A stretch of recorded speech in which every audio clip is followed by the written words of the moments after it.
चाहिए। कामदेव ने नारद जी का अपमान करने के लिए इंद्र के कहने पर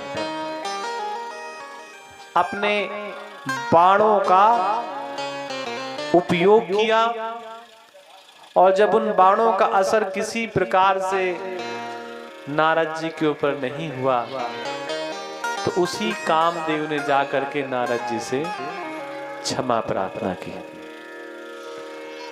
किसी को दंड देना बड़ा आसान होता है, किसी को डांटना, किसी को फटकारना, किसी को कठोर वचन बोलना बड़ा आसान होता है, लेकिन क्षमा करना बहुत कठिन काम होता है। किसी की गलतियों को नजरअंदाज करना ये बहुत बड़ा काम होता है। और जो व्यक्ति ये सीख जाए तो भैया उसके बारे में कहना ही क्या। आप किसी का अपराध करो और वो आपको क्षमा कर दे, आप निश्चित मानिए अगर ऐसा व्यक्ति आपको क्षमा कर रहा है तो उसके हृदय पे स्वयं भगवान विष्णु ही बैठे। लेकिन नारद जी के मन में ऐसा भाव जगा कि हमने काम को जीत लिया, क्रोध को जीत लिया, मोह को जीत लिया, अरे हम तो बहुत बड़े हो गए, हम तो बहुत विख्यात हो गए। और जब हम इतने विख्यात हैं, इतने बड़े हैं, तो संसार के लोगों को हमारे बड़प्पन के बारे में पता भी तो होना चाहिए।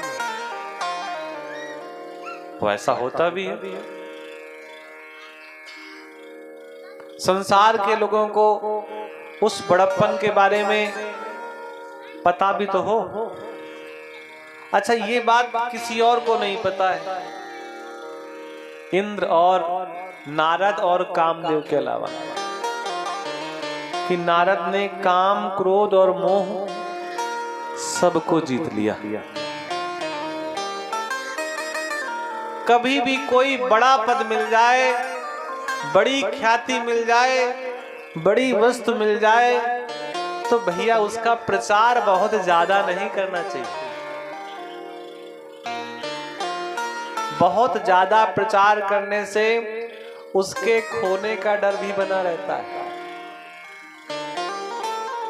अब कई लोग ऐसे होते हैं, मालूम पड़े पड़ोसी ने एक सोने की चैन पहन रखी है, अब ये बेचारे क्या करें, तो ये लोग भी मोटी मोटी चैन पहन लेते हैं केवल इसलिए दिखाने के लिए, और बाद में वही मोटी चैन कई बार जीवन के लिए समस्याएं पैदा हो जाती हैं। इसलिए दिखावे का कार्य भैया तो व्यक्ति को कभी भी नहीं करना चाहिए। आप जैसे हैं, जो हैं, जितने हैं, उसी में प्रसन्न रहना चाहिए और उसी में व्यवस्थाओं को भी समझना चाहिए। बहुत दिखावे का जीवन नहीं जीना चाहिए। अब कई लोग ऐसे होते हैं कि अब मालूम पड़े कि कहीं पार्टी में जा रहे हैं, भले ही व्यवस्थाएं नहीं है, उधार के 2, 4, 5 माला पहन लेंगे, और वो माला अगर गलती से ऐसे हो जाए तो उसको बाहर निकालेंगे, ये हमारी तरीके। और बाद में कोई जब छीन के ले जाता है तो दैया तौबा मचाते हैं और हमारे उपाध्याय जी को परेशान करते हैं कि विचार के बताओ कौन ले गया। अब इतना अगर हमारे उपाध्याय जी को पता हो तो उपाध्याय जी स्वयं ले आए जाके वहां से। अरे तो भैया क्या हो सकता है दिखाने को। नारद जी को ऐसा लगा कि हमारे बारे में ख्याति पूरे संसार में फैलनी चाहिए, तो व्यक्ति सबसे पहला काम क्या करता है, अपना बड़प्पन अपने घर में ही दिखाता है। कई लोग ऐसे होते हैं कि बढ़िया शिक्षा प्राप्त करते हैं तो अपने माता पिता से क्यों म्यों की बात करने लगते हैं। नारद जी को लगा सबसे पहले किसके पास जाएं अपना बड़प्पन दिखाने के लिए, तो अपने पिता के पास ही पहुंच गए।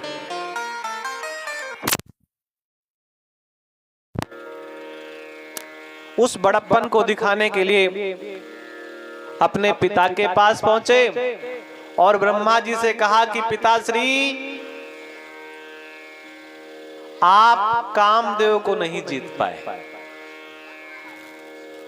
और मैंने कामदेव को जीत लिया। याद रखें, कहीं किसी के साथ ऐसी घटना हो कि उनके पिताजी पढ़े लिखे ना हो और बेटा पढ़ा लिखा हो, तो बेटे को ये प्रयास कभी नहीं करना चाहिए कि पिता के सामने अपनी डिग्रियां दिखाएं कि तुम तो पिताजी कभी नहीं पढ़ सके, देखो हमने इतनी डिग्रियां हासिल कर ली। इससे केवल आपका ही नुकसान होना है, किसी और का नहीं होना है। ब्रह्मा जी ने कहा कोई बात नहीं, मैं कामदेव को नहीं जीत सका और तुमने कामदेव को जीत लिया, लेकिन कोई बात नहीं, बहुत अच्छी बात है। भाई पिता सबसे ज्यादा कब प्रसन्न होता है, जब वो अपने बेटे को अपने से बड़े पद में देखता है। दुनिया नहीं पसंद करती आगे बढ़ना,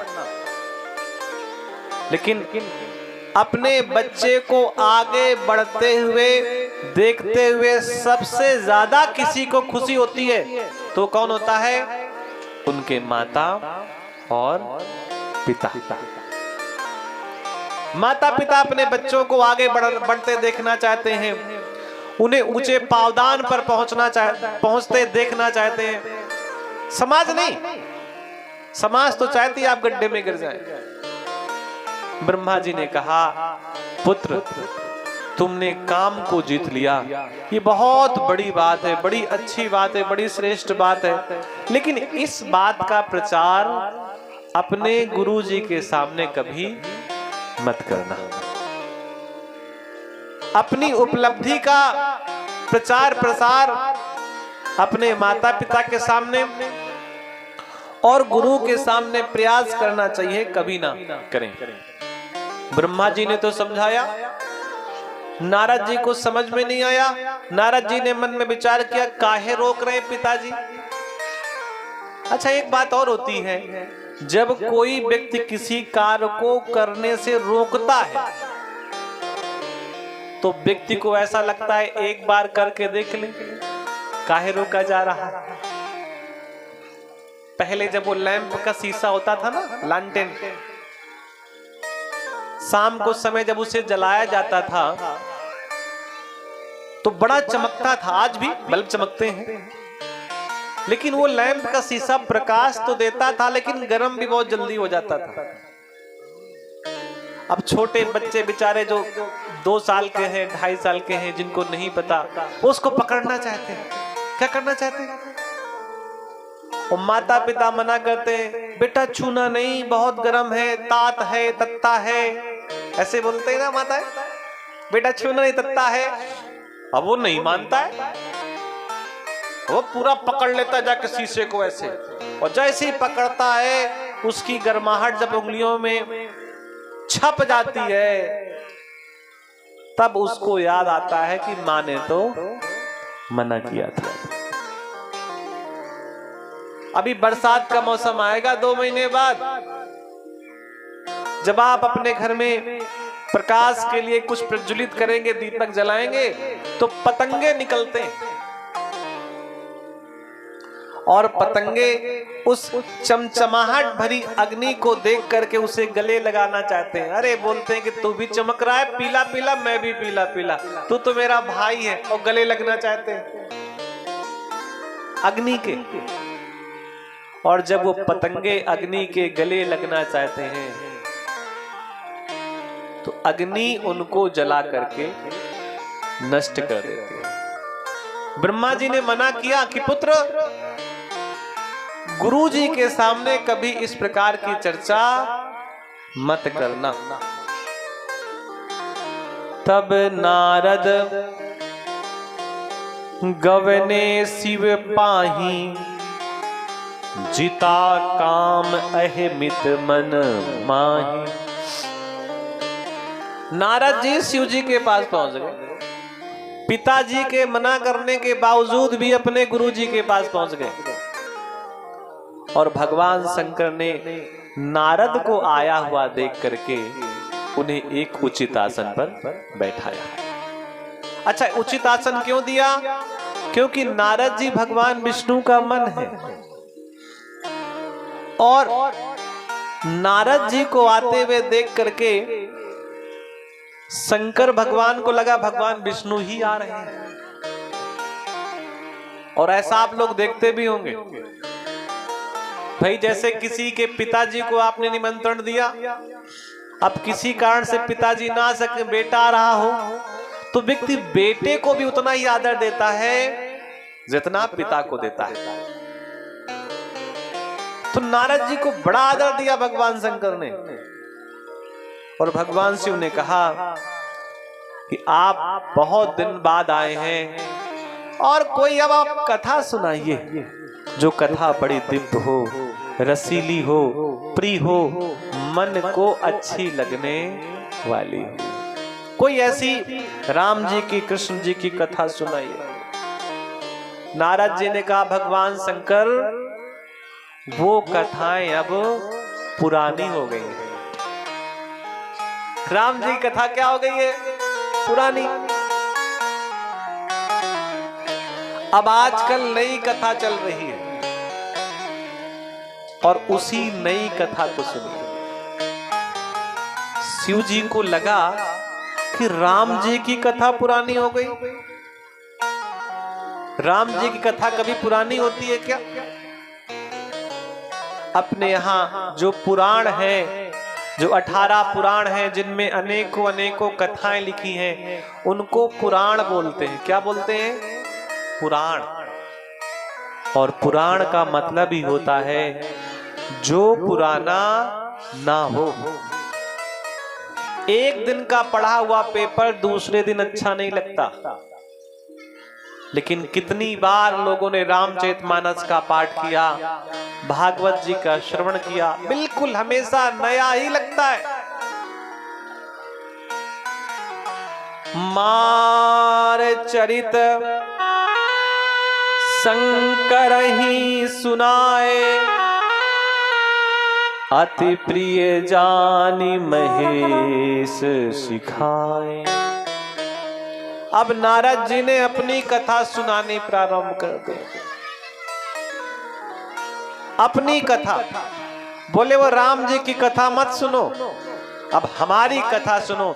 राम जी की कथा तो बहुत पुरानी हो गई, मार चरित शंकर ही सुनाए।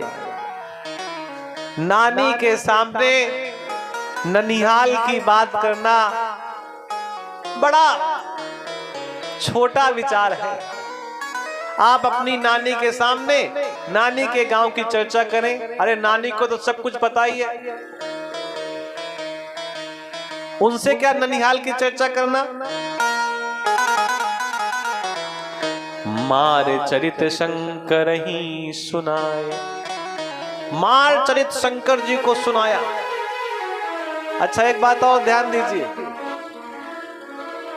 कि वो चरित्र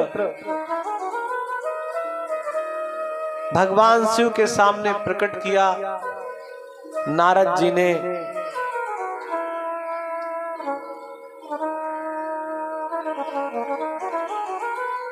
जिसके कारण नारद जी को क्रोध आया। एक बार कामदेव भगवान शिव के पास भी पहुंचा था और ये कथा हम सुनेंगे आगे। उस कथा में ऐसा प्रसंग आया था कि भगवान शंकर कामदेव को जीत तो नहीं पाए, लेकिन कामदेव को नष्ट जरूर कर दिया। और जिन्होंने कामदेव को नष्ट किया हो, उन्हीं के सामने कोई आप एक ऐसी चर्चा सुनाओ कि हमने कामदेव को जीत लिया, तो थोड़ा तो कम अच्छा लगेगा। अति प्रिय जानी महेश सिखाए। भगवान शंकर को ऐसा लगा कि ये मेरा बहुत प्रिय है, और जब कोई व्यक्ति बहुत प्रिय होता है तो उसे व्यक्ति नजदीक में बैठाता है, निकट बैठाता है, और उसको बार बार सिखाने का प्रयास करता है। बार बार बिन वहु मुनि तो ही, बार बार बिन वहु मुनि तो ही, बार बार बिन वहु मुनि तो ही।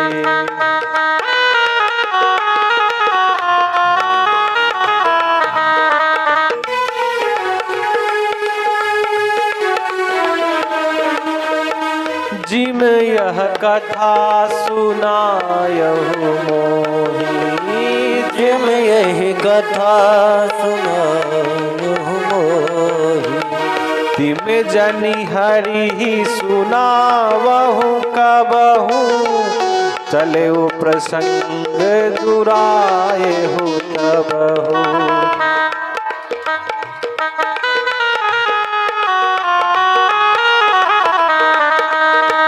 बार बार बिन वहु मुनि तोहि, बार बार बिन वहु मुनि तोहि, बार बार बिन वहु मुनि तोहि।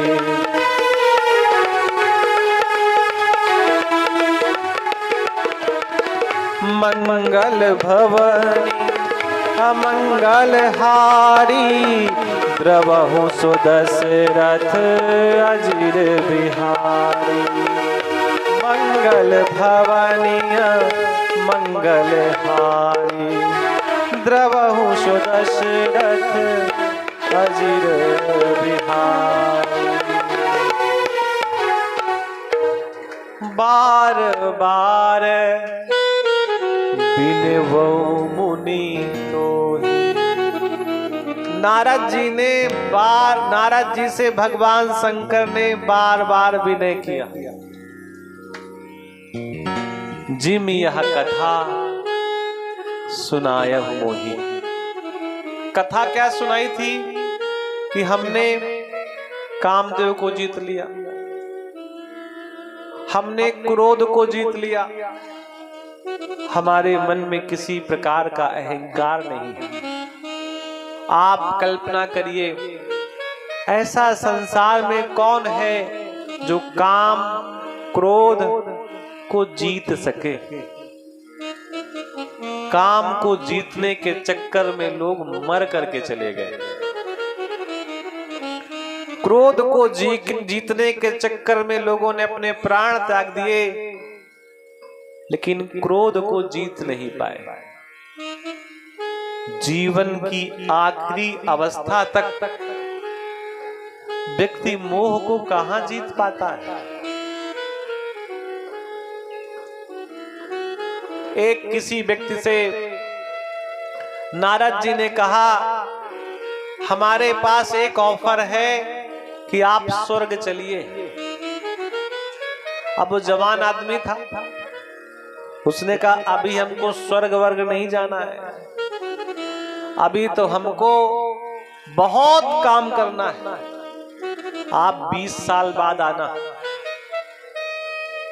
20 साल बाद उस आदमी की थोड़ी उम्र और ढली, फिर नारद जी आए, बोले अब चलोगे? अभी भी हमारे पास ऑफर सुरक्षित है।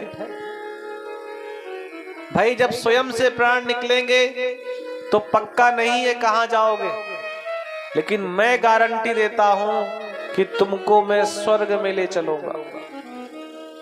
उम्र तो काफी हो गई थी, लेकिन बाबा जी ने कहा अभी भी हमें स्वर्ग जाने का मन नहीं है। तो नारद जी ने कहा अब क्यों मन नहीं है?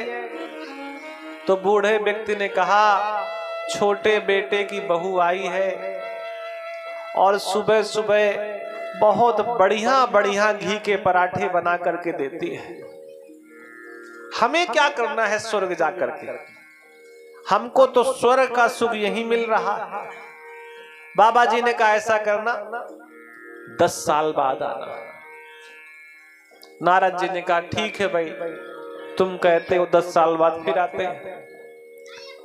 अब 10 साल बाद नारद जी फिर आए। अब वो बाबा जी छोटे बच्चे को ऐसे ऐसे खिला रहे थे, छोटे बच्चे को। अच्छा, बच्चों को का कोई मुहूर्त तो होता नहीं है, कब लघु शंका कर देंगे, कब दीर्घ शंका कर देंगे। और छोटे बच्चे को कोई कपड़े भी कई बार नहीं पहनाते। अब वो ऐसे ऐसे ऐसे बच्चे को उछाल रहे थे, और जैसे ही कुछ ऐसे उछाला, बच्चा थोड़ा ऊपर गया, उसी समय बच्चे ने लघु शंका कर दी, तो बाबा जी का मुंह बिल्कुल सीधे ही था। नारद जी आ गए, बोले अब तो चल भैया, अब क्या देखना बाकी रह गया? तेरा नाती तेरे ऊपर लघु शंका कर रहा है, अभी भी नहीं जानना चाहता। अरे बोले नारद जी, तुम्हें क्या पता, तुम्हारा तो कोई परिवार है नहीं। जीवन का असली सुख यही है कि बच्चे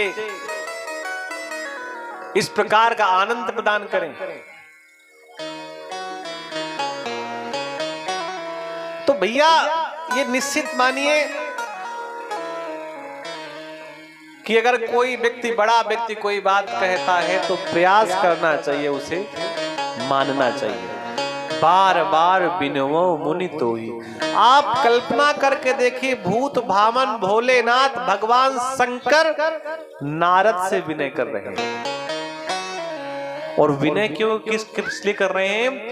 क्योंकि नारद को वो अपना मानते हैं। जिसे व्यक्ति अपना मानता है, उससे कई बार व्यक्ति विनय करता है, प्रार्थना करता है, निवेदन करता है। जिसे व्यक्ति अपना मानता है, और जिसे अपना नहीं मानता, तो भैया जो माने वो करो जा करके। तिम जनी हरि ही सुनावहु कबहु, चले वो प्रसंग दुराए हो तबहु।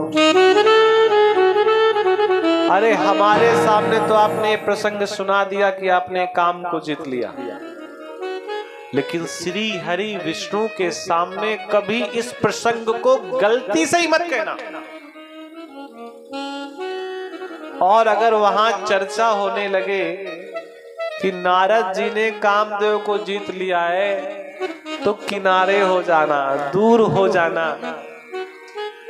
अपनी प्रशंसा अपने मुंह से तो कभी करना ही नहीं, और दूसरा प्रशंसा बताए तो वहां से हट जाना। कई जगह जाओ, लोग बता देते हैं पंडित जी ये मंदिर हम ही ने बनवाया है। अरे भैया बनवाया है तो कोई एक कहने की बात है क्या? पंडित जी हमने ये करवाया, हमने वो करवाया। अरे आपको मौका मिला, आपने करवा दिया, बस। उसमें बहुत ज्यादा गुणगान गाने की क्या आवश्यकता है कि हमने ये करवाया। और अगर आपने ये करवाया है तो समाज के लोग बता ही देंगे। अपने मुंह मियां मिट्ठू बनने की क्या आवश्यकता है? अपनी प्रशंसा करने की क्या आवश्यकता है? शंभुदीन उपदेश हित, नहीं नारद ही सुहा। भरद्वाज कौतुक सुनहो, हरि इच्छा बलवान। आप कौतुक सुनिए कि हरि की इच्छा बहुत बलवान है। राम कीन चाहै सोई होई, करे अन्यथा अस नहीं कोई। जब राम चाहेंगे तभी कुछ होगा, जब शिव चाहेंगे तभी वही होगा जो शिव चाहेंगे। अपने मन से भैया कुछ नहीं होना है। आप बगीचे में रोज सींचते रहें, रोज जल डालते रहें, तो बगीचा थोड़ा बहुत हरा भरा तो बना रहेगा, लेकिन जब तक ऊपर की वर्षा नहीं होगी पूरा सुव्यवस्थित बगीचा नहीं हो सकता। पेड़ जिंदा तो रहेगा थोड़े थोड़े जल से, लेकिन उसमें फल फूल तो भैया तभी आएंगे जब आकाश की वर्षा होगी। शंभु बचन मुनि मन नहीं भाए। याद रखिए, अपने से बड़े व्यक्ति के वचन अगर अच्छे ना लगे, अपने से बड़े व्यक्ति के वचन अच्छे ना लगे, इसका मतलब है कि आपकी अवनति निश्चित है। बड़े व्यक्ति के वचन तभी अच्छे नहीं लगते जब हमारी किस्मत खराब होती। एक बार कर तल बरबीना। एक बार भगवान नारायण के यहां नारद जी अपनी करतल वीणा बजाते हुए, हरि गुणगान करते हुए नारद जी के पास पहुंचे,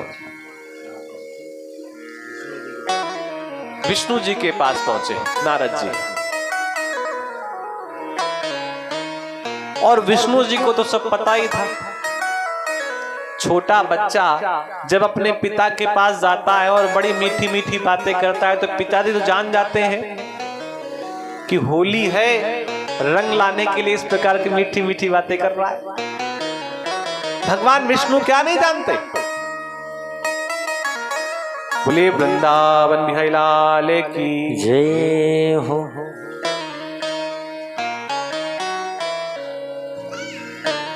हम लोग भगवान शिव की कथा सुन रहे हैं, और शिव को प्रिय सबसे ज्यादा कौन है? भगवान कृष्ण। तो हम लोग कथा तो भगवान शिव की सुनेंगे, और बीच बीच में जो भजन सुनेंगे वो भगवान कृष्ण के सुनेंगे।